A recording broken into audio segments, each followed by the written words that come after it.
No es que estemos adelantados, pero la siguiente merece muchísima atención porque cada 26 de marzo se conmemora el Día Mundial del Cáncer Cérvico-Uterino y su fin es crear conciencia sobre esta enfermedad con la que, escuche bien, más de 1.500 mujeres son diagnosticadas al año en nuestro país. De hecho, provoca la muerte de cerca de 800 en ese mismo periodo. Y por lo mismo vamos a conversar con el doctor Sebastián Ramírez, cirujano oncoginecológico de la Fundación Arturo López Pérez, quien ha llegado acá a Tele 13 a la hora para poder hablar sobre esta temática, doctor, que nos convoca a todos. ¿Cómo está? Muy buenos días. María Jesús, buenos días. Bueno, muchas gracias por la invitación. Gracias a usted por estar junto a nosotros. A lo medular, las cifras, son claras y gráficas, ¿no? Es una realidad que nos tiene a todos muy alerta y una finalidad es lo que estábamos acá antecediendo, ¿no, doctor? Así es. Bueno, este mes se conmemora el mes del cáncer cervicuterino y efectivamente este espacio nos permite difundir una enfermedad que es importante. Efectivamente hay entre 600 a 700 muertes al año por esta causa y lo más importante como concepto es que es una enfermedad prevenible. ¿Ya? Hay una serie de estrategias que podríamos ir implementando y de las cuales podemos ir hablando que nos permiten efectivamente evitar esta enfermedad porque es un cáncer provocado por un virus y ese virus es prevenible. Habla de la prevención, importante entonces chequearse, eso no hay que dejarlo de lado. El chequeo es fundamental y el chequeo como concepto tenemos principalmente el Papa Nicolau, que es la estrategia que habitualmente se usa, sin embargo se han ido integrando otros exámenes y uno de esos exámenes que cada vez las pacientes conocen más es la tipificación viral o PCR para virus papiloma. PCR que uno tiene el concepto a raíz del COVID, pero en el fondo es un examen que también busca detectar la presencia del virus papiloma en el área genital y con eso adelantarnos varios años, 10 años incluso, 15 años, al desarrollo, a la aparición de la enfermedad. ¿Es cierto que Chile está cercano a erradicar esta enfermedad? En realidad nos gustaría decir que sí, pero falta harto todavía. Una de las proyecciones de la Organización Mundial de la Salud, de la OMS, es efectivamente erradicar esta enfermedad al año 2030. Y eso en general tiene tres pilares. El primer pilar en realidad es una estrategia que se llama 90-70-90. ¿Ya?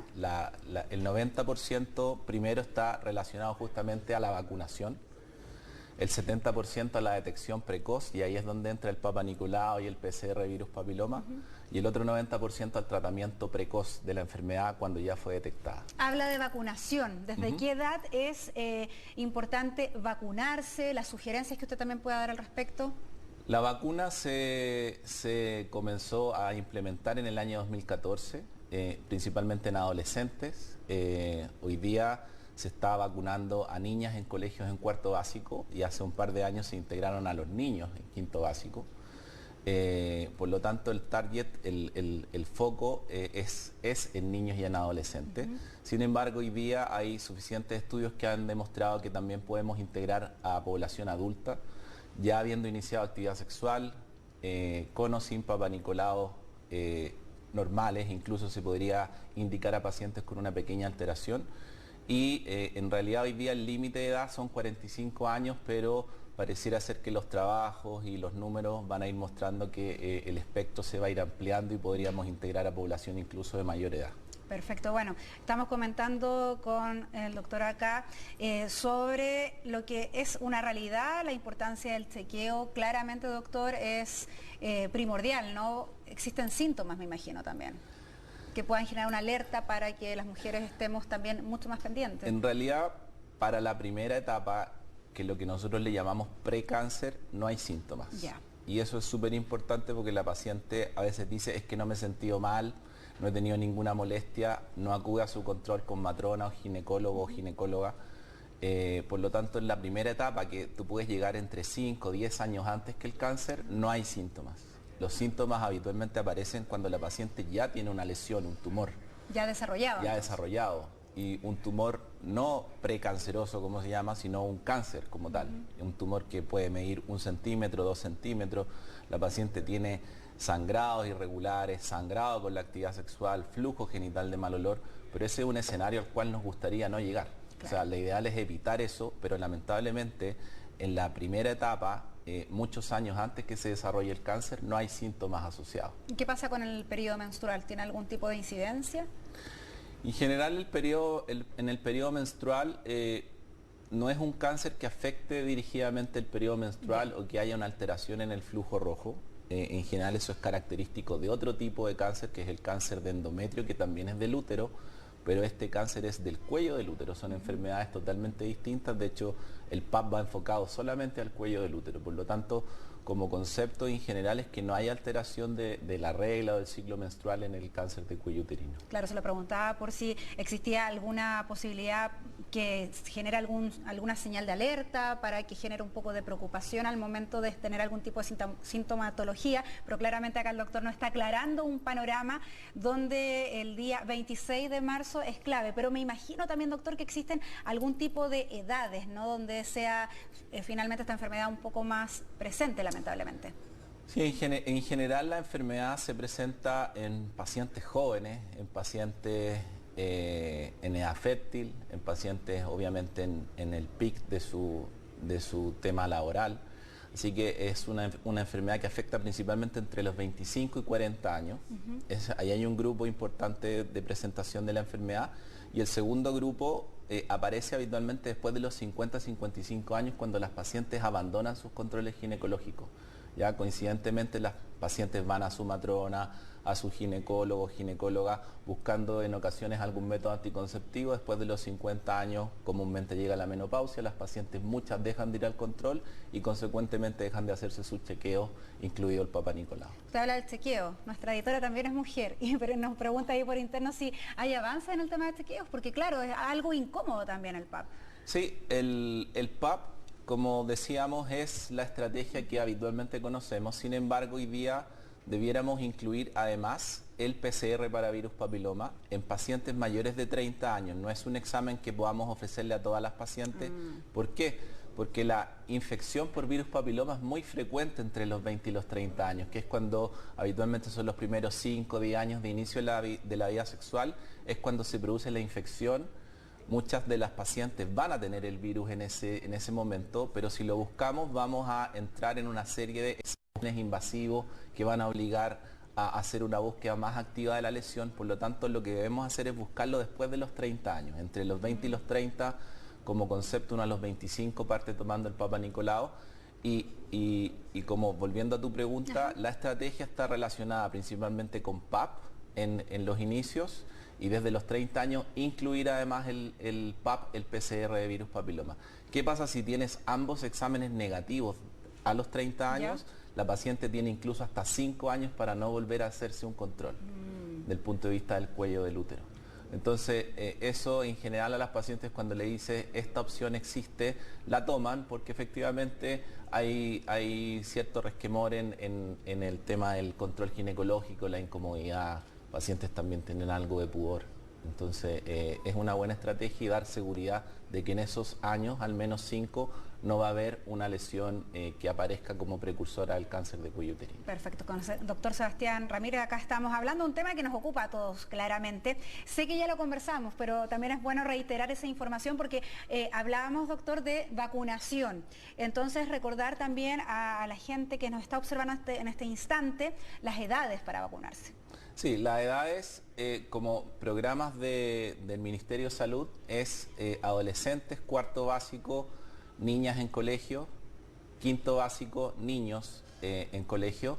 Sin embargo, en forma individual, digamos, cada paciente también puede optar a la vacunación. Hoy día la gran limitante de la vacunación, lamentablemente, es el costo. Cada dosis de la vacuna rodea los 120, 130 mil pesos y el esquema incluye 3 dosis en un periodo de 6 meses. O sea, es prohibitivo, la verdad, para algunas pacientes o para la gran mayoría de las pacientes, pero si uno pudiera acceder a la vacuna, sería ideal incorporar a la gran mayoría de la población. De repente cuando uno se vacuna, claro, tiene algún tipo de sintomatología, ¿no? En este caso también ocurre algo parecido. En general lo que está descrito son molestias locales, principalmente en el brazo, similar a lo que se vivió con la vacunación del COVID. Y las pacientes también reportan algunas alteraciones de la regla. Ahí sí, en el fondo hay alguna alteración del ciclo menstrual, pero en general es una vacuna segura, tiene varios años de seguimiento. y ha mostrado ser una vacuna segura, y también ahí es importante porque hay cierto temor a veces de los papás cuando van a vacunar a los niños en los colegios y a veces hay rechazo a la vacuna. Sería importante que se preguntara, que se acercaran al personal de la salud, a pediatras, ginecólogos y en el fondo certificar que es una vacuna segura en la cual podemos incorporar en forma importante. Claro, porque lo que pensábamos también, doctor, ¿no?, que la idea es erradicar finalmente la enfermedad, pero todavía existe un camino largo. Existe un camino largo. Chile ha avanzado bastante, de los pocos países en Sudamérica que tiene tasas importantes de cobertura del PAP, pero además ha ido incorporando esta tipificación viral en forma importante, más la vacunación que se ha agregado en adolescentes, así que yo creo que vamos en un buen camino, pero no creo que lleguemos a la meta que se propuso la OMS el 2030, erradicarlo, pero vamos bien encaminados. Vamos caminando por aquello. Sé que también lo estábamos conversando acá, doctor, pero llama la atención aquello que comentaba usted, que las mujeres dejamos de ir a nuestro control y no debería ser así. No debería ser así. En realidad, las recomendaciones internacionales y nacionales con respecto al PAP indican que las pacientes debieran controlarse entre los 25 y los 65 años. Sin embargo, hay una pérdida ahí de los controles entre los 50 y los 65 años. Las pacientes a veces dejan de tener actividad sexual a los 60, 65 años por diversas razones y consideran equivocadamente que como no están activas sexualmente no necesitan tomarse el PAP, y eso es un error. Y ahí es cuando aparecen algunos casos, lamentablemente 60, 65 años con tumores que a veces pueden estar en etapas avanzadas y que podrían ser absolutamente evitables con un control ginecológico, incluyendo el Papa Nicolau, en estas edades que lamentablemente hay un abandono del control. Usted habla de la actividad sexual, pero no es entonces la única razón por la cual se puede presentar la enfermedad. Me refiero al momento del PAP. La actividad sexual es la forma de contagio del virus papiloma. Por la lejanía que dice usted, que de repente por eso no se van a realizar los controles. Claro, pero lo que pasa es que ahí el concepto es que, como dije hace un momento, la infección se produce en los primeros años de iniciada la vida sexual y ese virus queda latente por décadas. Y posteriormente puede haber una activación por una disminución del sistema inmunológico, niveles de estrés a los cuales estamos expuestos todos los días, y el tabaquismo, que es algo que no mencionamos, es el cofactor más importante. Eso es lo que potencia la acción del virus y finalmente puede hacer que se desarrolle la enfermedad. Todos los años previos estuvo latente y de repente la enfermedad aparece y comienza con esta lesión precursora y posteriormente el cáncer. Y el tabaquismo ahí tiene mucho que decir entonces. El tabaquismo es muy importante. De hecho, parte del tratamiento de las pacientes es la suspensión del tabaco, porque hace que el virus se active y tenga una alteración mayor a nivel del cuello uterino. ¿Ya? Algo, perdona, que quería mencionar es que tenemos como concepto cáncer cervicuterino, sin embargo es una enfermedad que afecta todo el área genital. También hay cáncer de vagina, cáncer de vulva, cáncer de ano, aparecen lesiones relacionadas a condilomas en la zona externa, y también puede haber afectación de la parte orofaringea, también por la causal sexual a raíz del virus papiloma. Perfecto, doctor. Para ir cerrando ya, ¿alguna página web que recomiende acá a todos nuestros espectadores, telespectadores, que puedan informarse más en detalle de lo que estamos conversando? No, yo creo que la página del Ministerio de Salud tiene bastante información, sobre todo con cuáles son las estrategias que se están usando, cuáles son las patologías que están garantizadas. El cáncer de cuello es una patología GES, por lo tanto hay tiempos de respuesta, eso es importante, y obviamente también en la página de la Fundación Arturo López Pérez también se pueden encontrar información bastante gráfica y didáctica al respecto. Perfecto, doctor Sebastián Ramírez, muchas gracias por haber estado con nosotros, madrugar un día domingo además, pero como doctor es periodista también, 24/7, como se dice. Muchas gracias. Muchas gracias, doctor, Gracias que esté por la muy invitación. bien. Que disfrute su domingo también. Gracias, igual. Bueno, nosotros ahora, ¿con qué seguimos? ¿Con qué seguimos? Vámonos a la pausa comercial.